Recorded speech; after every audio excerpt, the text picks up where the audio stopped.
Hello, everyone. My name is Mariana Bledsoe, Editor-in-Chief of Biopreservation and Biobanking.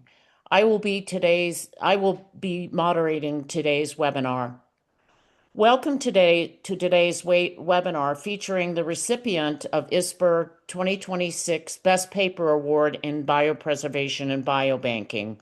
The title of the presentation is Institutional Conversion to Energy Efficient Ultra-Low Freezers Decreases a carbon footprint and reduces energy costs. This award recognizes an impactful paper that was published in Biopreservation and Biobanking each year. The selection of the Best Paper Award is based on merit, including originality, novelty of the research, quality of the paper, and its potential applications and impact on the field of biopreservation and biobanking. The award is made possible with the generous support of Marianne Liebert, a part of SAGE, the publisher of Bio, and an anonymous donor. We go through a very careful selection process for this award. The Best Paper Award nomination committee is composed of myself as Bio Editor-in-Chief, the associate editors, the European editor, the Asian editor, and a section editor.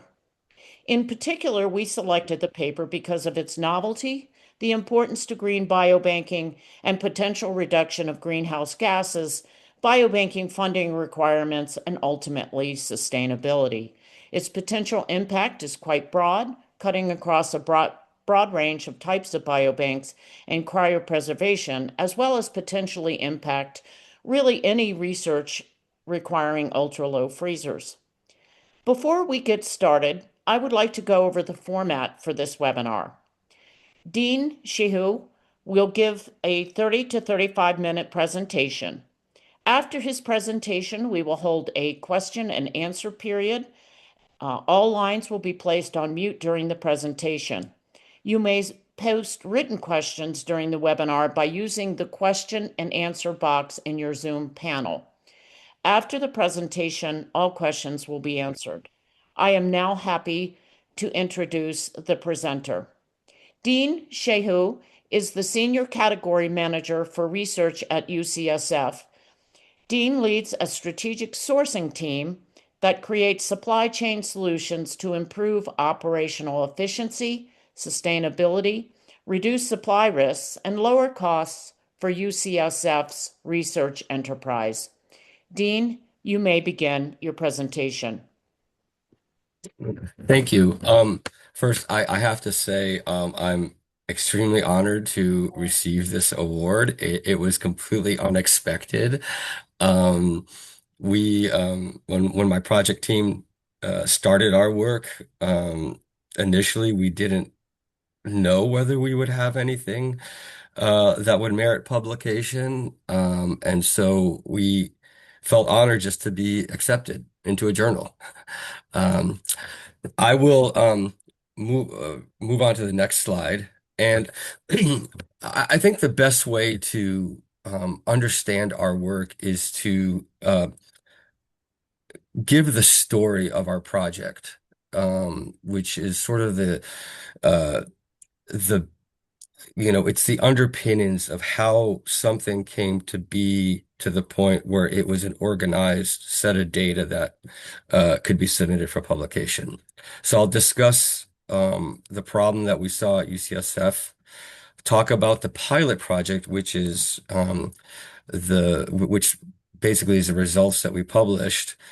The pilot's purpose was to understand the feasibility of a campus-wide replacement of all of our negative 80 units.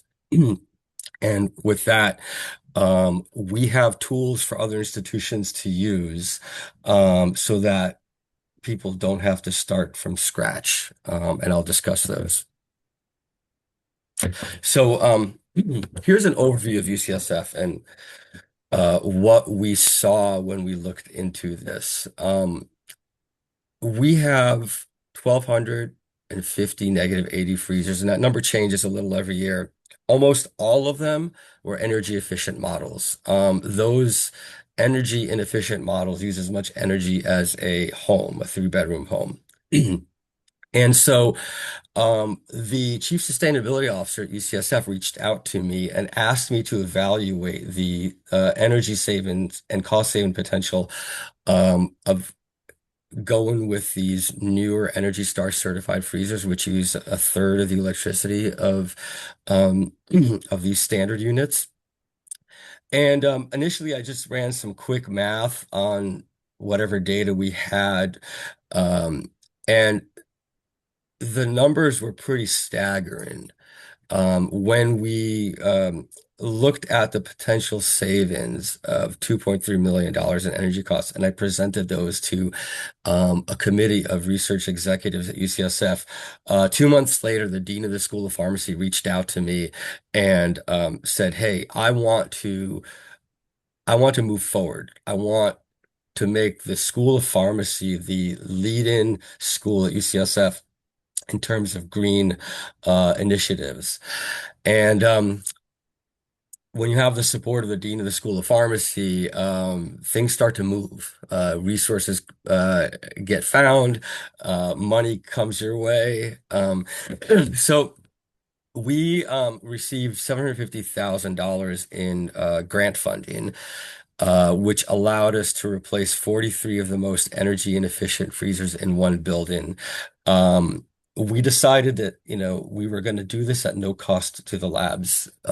We needed to simply figure out whether this was possible logistically without these barriers of labs having to foot any of the costs, right? Because these are big pieces of capital equipment, and um, they it's not exactly easy to get these things in and out of buildings, and especially at the rate that we were talking about.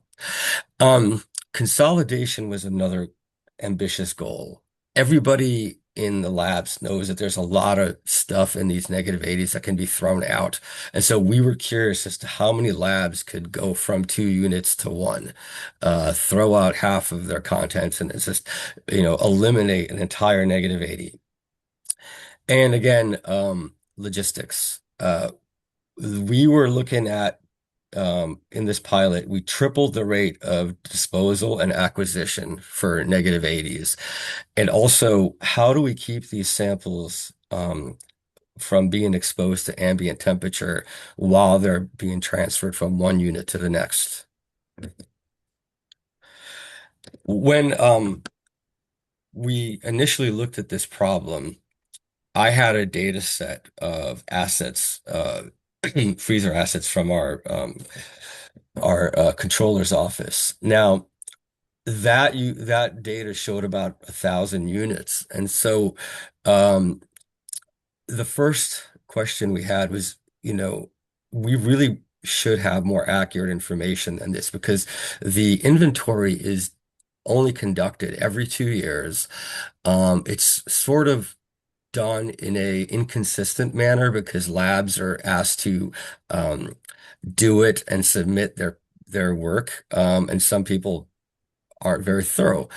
Um, and also, this asset management system only records units that were brought into the campus through the standard purchasing process through UCSF's channels. And excuse me. Um, and so for instance, we have a good portion of labs that are Howard Hughes funded, and those units don't show up on the inventory. So we had to do an inventory that captured those units. Um, Folks bring units from other institutions, and those are not always captured. So when we embarked on a campus-wide inventory where we scoured 40 buildings using a contractor we hired, 3 months later, we came up with the number of 1,250 units. And since this was a sort of a large-scale endeavor, um, I offered to capture any information that any other stakeholder was interested in. For example, I've got information here on that helps facilities. I've got information that helps our risk management also. I think the contractor, when we did this in 20, 18, I think it was about $40,000 to go through all of our buildings. So, this is a figure from our paper, and this I like to start with the output and then explain how we got here.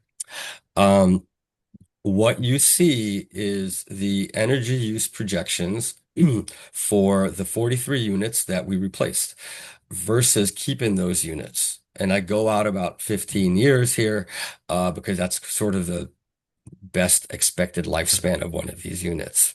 Um, and so um, one thing to notice is these curves diverge. And that's because energy use increases with time as the units age. Um, and so on that point, when I saw how folks had calculated energy use, and the potential savings for these, I'm sorry about that. There's I'm in doing this in another room and there's an iPad in the background that's ringing. Um, I um I saw that the sort of methodology was all over the place and different folks captured different things in terms of different variables in terms of how to calculate energy costs. So I'm going to talk about what was novel about our model. And so in the literature, what you see is the obvious, first of all, that the plug draw, with the energy that the units pull out of the wall, out of the outlet, varies between the energy efficient units and the ones that are the older standard style. However, these units use a lot of energy to get to a unnaturally low temperature of about 129 degrees Fahrenheit, -80 Celsius. And so that heat has to go somewhere and it goes into the room. And so to keep the rooms that these units are in at a normal temperature, um, you have to use more electricity on your HVAC systems to tamp down on that climate impact. Also, there's further complexity because these units, the heat that they exhaust and the degree to which the HVAC systems have to work harder varies by climate. So if you're up in Alaska, the extra heat is probably not a bad thing. If you're down in Florida, the extra heat is a very bad thing, and you're going to be using more electricity on your HVAC systems. And then um, aging. There was a very good paper that's cited in our references by two engineers at the NIH who owned 70 -80 units that were well maintained as part of a freezer farm. And they found that the units, even if they're well maintained, use 3% more energy every year. And so what does that mean? That means that the engines are working harder by 3%, and 3% more heat is also given off every year. And so I sat down and put this all together in a model. And what you see here is the equation that's published in our paper. And so all this is this equation just says the energy impact from your project is the sum of the energy use of the freezers that you're going to remove versus the sum of the energy of the freezers that you're going to add. And so you run this equation for each type of freezer. So, the way we get the two lines in the previous slide is you look at the energy impact of the freezers that you have, and then you run this equation again on the energy impact of the freezers that you're going to put in. And so what you see here, if you can see my cursor, uh, every freezer has an energy draw, and you multiply that by an HVAC factor, so relative to the climate. Um, in we were very lucky in that we knew to add 12% to the energy use of the freezer to account for the HVAC impact for the climate in San Francisco. John Rosendo, who's our energy analyst, found a white paper published by PG&E that looked at they actually looked at -80s and how to account for the HVAC impact at the different latitudes in California. And then you age the energy use over time. And so you add 3% for every year of use. And again, what's really important here in what I like about this math is it's conservative.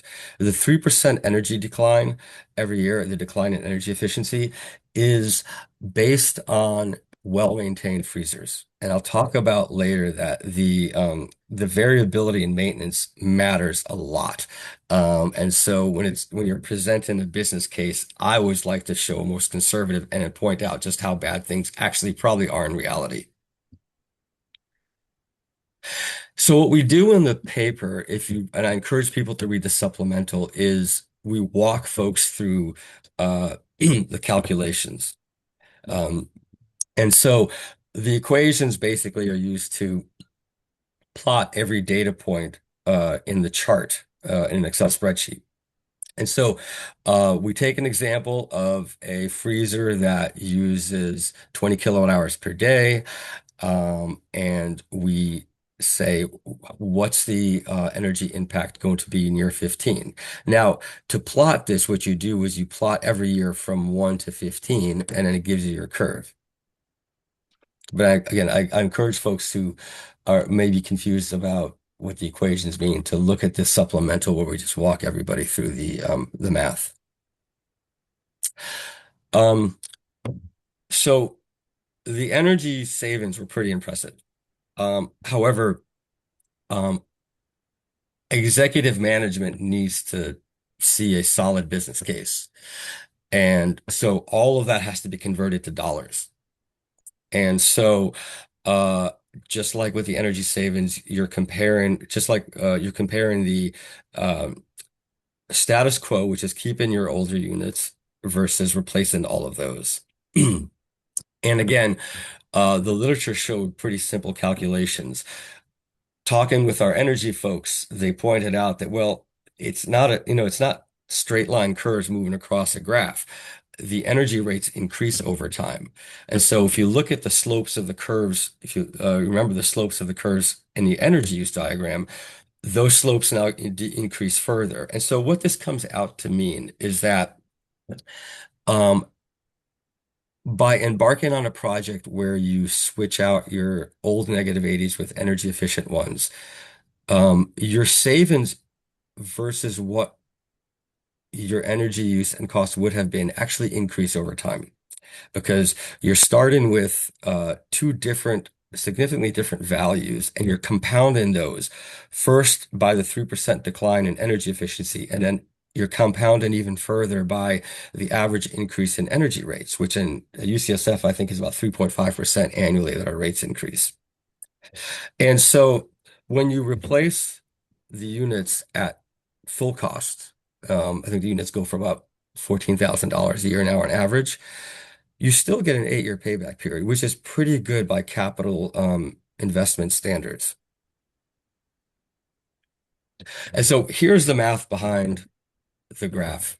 Um, the equations below take into account that energy rates increase in addition to the freezers using more energy every year. And so for any year into the future, you take the energy burden from the previous equation, you multiply it by what the electricity rate will be at a specific time in the future, and you can arrive at the energy rate in a specific year in the future with the equation below. So you do the math here and you add it into this equation, and then you can plot that curve. And again, it's the current, you start with your current electrical rate, and then you increase those rates by a certain percentage over time. And again, these rates are probably available to you through contacting your energy department, your facilities, or in our case, our energy analyst. And from the supplemental, again, we take that unit that was using 20 kilowatt hours of energy per year. We look at the current electricity rate back when this paper was published. Um, and we get that a unit that was using 20 kilowatt hours a year is using about 3,000 we're spending about $3,821 per year in electricity for both the unit's plug draw and its HVAC impact. Now, UCSF has 1,250 freezers. We needed to do a proof of principle, and we needed to limit the scope of the project to something that was manageable. The long-term goal was, we want to see if we can just get rid of all of these standard units at UCSF and replace all 1,250 with energy efficient units. But we needed to find a way to get the most bang for the buck from the $750,000 of investments because we were buying a bunch of freezers and we wanted to show the most energy savings from that investment. And so we wanted to identify the freezers that were the most inefficient to replace. And there was no practical way to do that by walking around and measuring the energy use with a meter. It takes about 3 days of energy use measurements to get a good average daily energy use for these freezers. And so, like, if you try to figure out, campus wide, how many units, which were the most, 43 most inefficient units. You have to know what the energy use of all of them is. With 1 meter, it would take you 10 years because you have to take the meter off of one unit, put it on another. So, I started to create a simple model to predict energy use. And the dean of the School of Pharmacy said, "Hey, let's hire our biostatistician to help out with this and see if she can make further refinements." And so we went about creating a prediction model in a very scientific way. We found a sample of 34 freezers. Um, it was mostly energy efficient units, but we also needed about 6 units that were energy efficient. And uh, collected data on their daily energy use, and all these other attributes which we thought might be useful to help predict the energy use without actually having to unplug the unit and install an energy meter. Now, what's great about an equation also is in our experience, when we've moved labs, we found that some of these older units, if you unplug them, they could be working perfectly fine. But if you unplug them, temporarily even, um, they die. And we don't know why that is. But again, it's great to be able to get a fairly accurate prediction of energy use without having to touch the freezer in any way and unplug it and put the samples at risk. Um, so we found that knowing 3 variables allows you to pretty accurately predict the energy use of a freezer. Um, so the energy, this equation accounts for 60, if you look here at the R squared, it accounts for 68% of the variation in energy use measurements that you would see in the real world. Now, in the supplemental, I describe some of the factors that cause measurements to be inaccurate. And we are pretty confident that what is not explained by this equation is due to the variability in maintenance of these freezers. And if you know anybody who operates one of these, you'll know that you can walk by them sometimes and see a lot of ice on the doors. They haven't, the coils haven't been dusted. Proper maintenance could probably reduce your energy use by about 65%, right? And so uh, in talking to the statistician, um, we felt that, the 7% error, which is a difference between what we measured in another sample of freezers and what the equation predicted, is a pretty good one. And for the purposes of finding the most inefficient units, it's not a problem if you're a little wrong on the margins, because this equation will get you to the most inefficient units. Whereas, like the statistician that we worked with, she also works on clinical trials. And she said it's not like, when you're trying to decide which patients get a treatment or not, and you really want to be very accurate to the patient, right? You could be off by a couple of freezers. The neighboring freezer maybe in real world uses a little bit more, but what you're doing is you're definitely with this equation, you're definitely eliminating units that are not going to give you the best ROI. And so, again, when we ran this equation on all of the 200 units in this one building, we just rank ordered them by their predicted energy use. Um, and selected the 34 that we felt we wanted to replace. And we reached out to those labs and said, look, we have we're running this pilot program. We have a free -80 for you. Let us know if you want to participate. And so, what's a good sort of anecdote here in what to expect in the real world is there are certain PIs, principal investigators, who had units that were like 30 years old and they had never broken down. And one of them basically said to me, there's no way I'm going to get rid of this unit. And because we had a ranked list, we just said, it's not worth it. The one right below her on the list uses almost as much energy. And we went ahead and offered that lab and they participated. But yeah, the point out here is we created an equation and then we did measure the equation's accuracy on a separate crop of freezers, and the error is about 7.5%. So this is the profile of the freezers that were removed, the blue bars. Um, against the freezers that were put in place. Now there's no variability in the orange curve because it was just one big batch of freezers that we bought. So they all came off the production line at the same time. They didn't have a chance to age or anything like that. So you can see at the top, the energy efficiency is kilowatt hours per cubic foot. Um, that's the profile of the unit, and then the total energy use, which is, more what you think about when you're saving energy, which is, I got rid of this one unit over here, like unit one. Well, I replaced it with a unit that had this much energy efficiency or energy use. So I'm going to sum up the pilot results, and then I'm going to talk about where we went from there. We removed 43 units, and to our delight, we had two labs that consolidated. Um, Over 130 metric tons of CO2 were eliminated by virtue of just these 43 units being installed.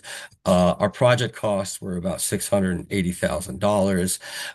It's an eight-year payback period. But again, I want to point to the fact that this is conservative because we know that a lot of these units were probably not well maintained, right? And so this equation is based on well-maintained units. And then there were some collateral benefits. When you look at the storage volume of these newer Energy Star freezers, the designs are better. They give you more storage per square foot of floor space. And so on average, we saved 7.2 cubic feet. We created 7.2 cubic feet for every lab that participated. We got rid of a lot of units that were very old.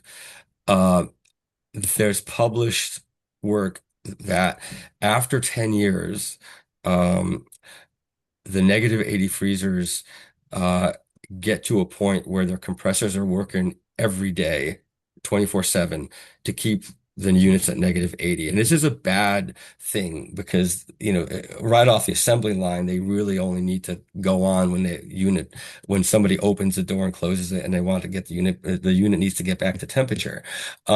So at about 10 years, when the engines are running 24/7, their mechanical decline is actually accelerating.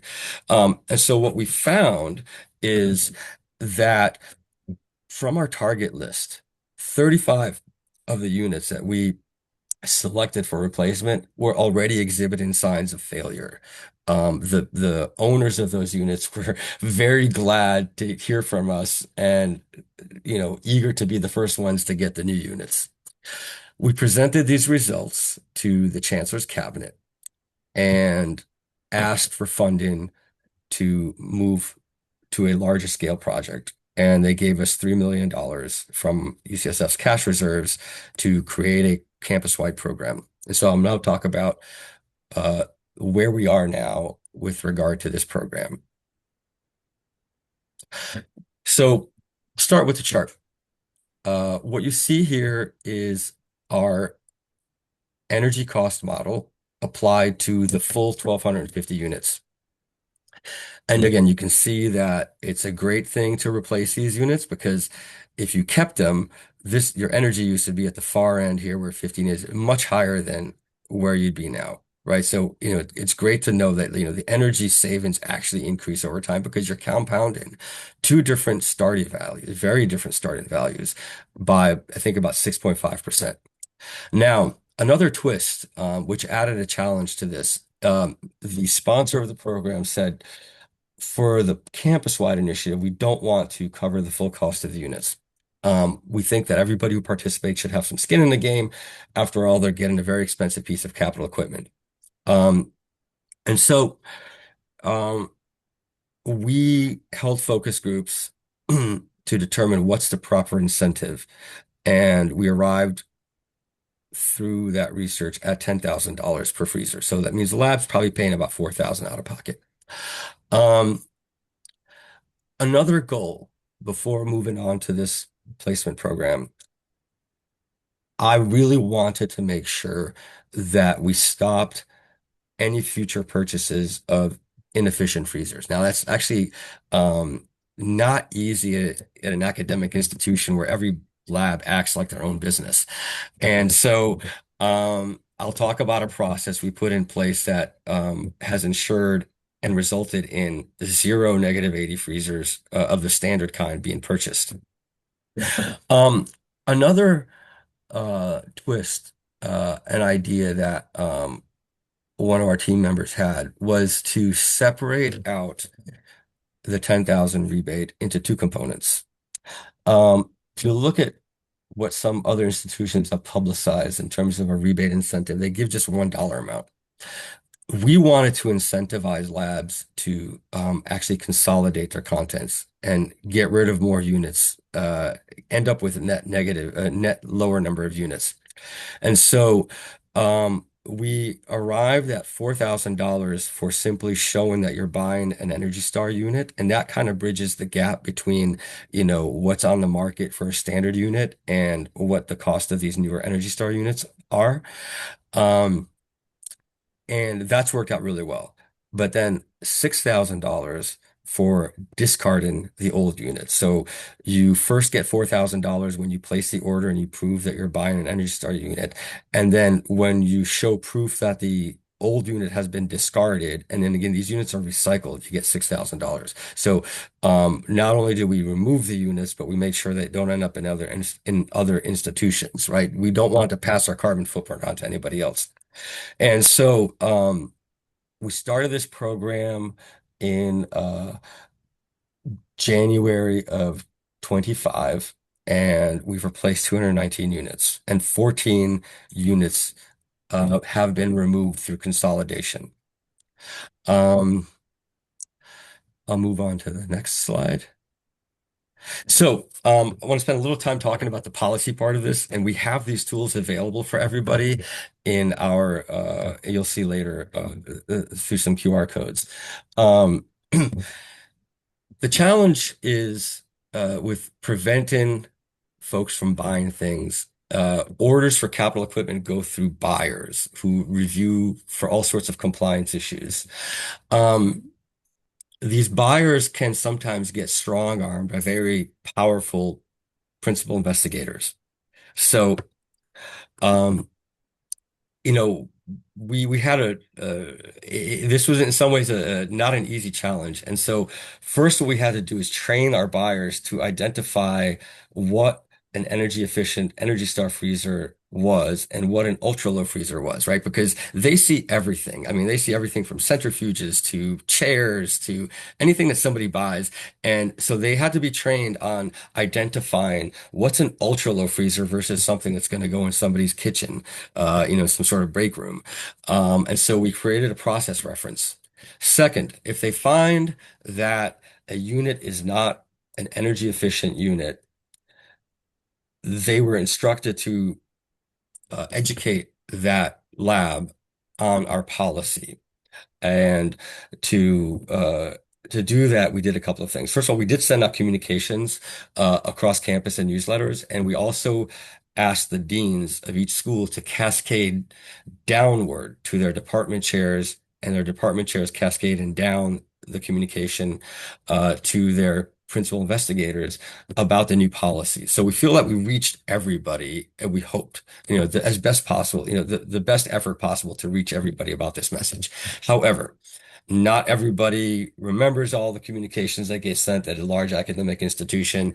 And so you get an instance where somebody is now trying to buy what is a cheap -80 unit that's a standard unit, and they need to push back on a lab. Well, we we're thankful that our project sponsor, the Vice Chancellor of Research, signed a letter that these buyers can send to somebody trying to buy one of these units.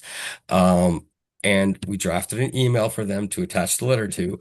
And so what we have here is a situation where every buyer is vested with the power of the vice chancellor. And so there's only one place higher to go at UCSF, and that's the person who runs all of UCSF. And so we have not seen any standard units purchased, and we've only seen a couple of attempts to buy one. A great thing about the $4,000 incentive is that it really, if you just use common sense, it doesn't, there's no reason to go out and buy a cheap standard -80 when you can get an energy efficient unit, with 10, at a $4,000 discount, assuming you're going to add to your stock. And if you're replacing it again, so we've had some labs get their units for free because this program of offering $10,000 to replace units has resulted in a lot of competition amongst vendors because labs are, rushing in to get this deal before the money runs out, the $3 million runs out. Um, Last but not least, we felt others should know about our tools, use our tools, not start from scratch, not reinvent the wheel. We submitted our results to this journal, and we were very happy that they accepted our work. I encourage folks to, we made it open access. Again, we paid for the open access because we want to get this out to as many people as possible. We feel that, again, this is, it's a problem that I know through the years a lot of institutions have looked at, and they've made attempts to incentivize labs to replace their units, but it seems like we're the ones at UCSF who really went about this in a deliberate way, where we just said, we're going to really aggressively go after these units. We're going to, and in doing so, we need to figure out which ones are the most inefficient ones. What are the actual benefits in terms of the ROI? And I think we've probably taken it further than anybody that we know of at this point. Again, I encourage people to read the supplemental. There's a lot of good background information there that helps you understand our work a little better. Now, on the topic of helping folks implement our work, there will soon be a downloadable spreadsheet where that is pre-programmed with all of our models. And so folks who don't have an MBA in finance like myself don't have to tinker around figuring out how to generate these curves that we have in our paper. What we see here are screenshots of the model. The inputs are in yellow. The output is below that in a series of numbers across different years. And then the graphs are generated automatically. It includes a net present value calculator for your finance folks. And we're hoping that it's intuitive enough to help you implement the work in our paper without having to understand how to format financial concepts for Excel. And again, to further enable labs, this paper is downloadable uh, for free with the supplemental and the Excel spreadsheet that allows automatic modeling will be available soon. And if folks would like to build or how to say repurpose some of the tools that we created. For example, our a letter to labs that want to are trying to buy a standard unit. There's letters, communications that we sent out to the campus around our program. There's even advertising that we created on our for our electronic billboards around campus about the offer. Uh, Feel free to take what we have in our a box as a starting point. You can change some of the language and just go with our style, or I'm sure your own marketing folks in your different institutions will want to maybe put their institutional style on these. But again, we just want to give everything that we had to create out to everybody so nobody has to start from scratch. And that's the end of my presentation. I'm very honored for this. My whole team is, and I'm happy to take and answer any questions you have. Dean, thank you for a wonderful presentation. That concludes the presentation segment of this webinar. And as a reminder, you can post your written questions using the Q&A box located in your Zoom panel. I'm going to give some participants a minute or two to submit their questions. While we are waiting for some questions to come in, I had a couple of questions, Dean. I was wondering if you other institutions have used your model and if you have received any feedback from them regarding how well it worked for them. Yeah. Uh, Over the last couple of years, I've had four institutions reach out. I've had email exchanges and phone calls with two of them, Zoom calls with another two. Um, again, they did what we hoped. They ran across the paper and wanted to implement the tools in their institution because they've all been thinking about this. It's no secret that these, ultra low freezers are the largest user of energy in any research lab. Um, and yeah, I just walked them through some of the work in the paper and explained what we're doing now, the campus-wide effort, because that's where everybody really wants to go. They want to get rid of everything on campus that's not replace everything with energy efficient units. Um, and I mean, the feedback I got was that they appreciated the work.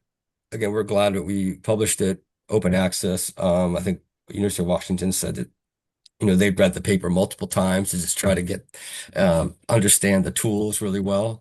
Um, yeah, a lot of other big institutions that folks would recognize have reached out. So this is working out really well. We're really glad what we did this and we did it open access. That's great. There are a couple of questions in the chat box. I'm just going to read them. This is really great to see. Thank you for sharing. You talked about having everything regarding this process available for others. Just to confirm again, is this a simplified version that provides a step-by-step process which others can follow to initiate such a change? This would be very helpful since not every team would have the necessary knowledge to work out the statistical models to achieve this goal. Is your team willing to be contacted for additional help if any group is interested in taking up a task like this? Absolutely. Again, it is it's the it's the whole point of this. I mean, UCSF is an academic research institution that, prides itself on creating knowledge for the world, right? And in this case, we've done that with an energy efficient initiative. So the best use of my time and my team's time is to help other institutions get started with this. And we're happy to explain anything in the paper. But I think the first part of that question, we really try to create this as a how-to manual. And again, we're happy to answer any questions, but read the supplemental. The supplemental works through the examples so you understand the math behind this. And again, the spreadsheet should really simplify things. However, that said, you don't know where folks might get hung up, and please contact me anytime. Thank you. There's another question regarding new facilities. Should the heat from each ultra-low freezer be vented outside the facility to lower the HVAC energy compensation? Wow. So that's outside my wheelhouse. I did when I tried to model when I thought about how to model the HVAC impact, I spoke with our energy engineers, especially the ones who are experts on HVAC. Um yeah, I think um if there's better ways to reduce HVAC impact, eliminate that heat exhaust, uh definitely those should be explored. Again, there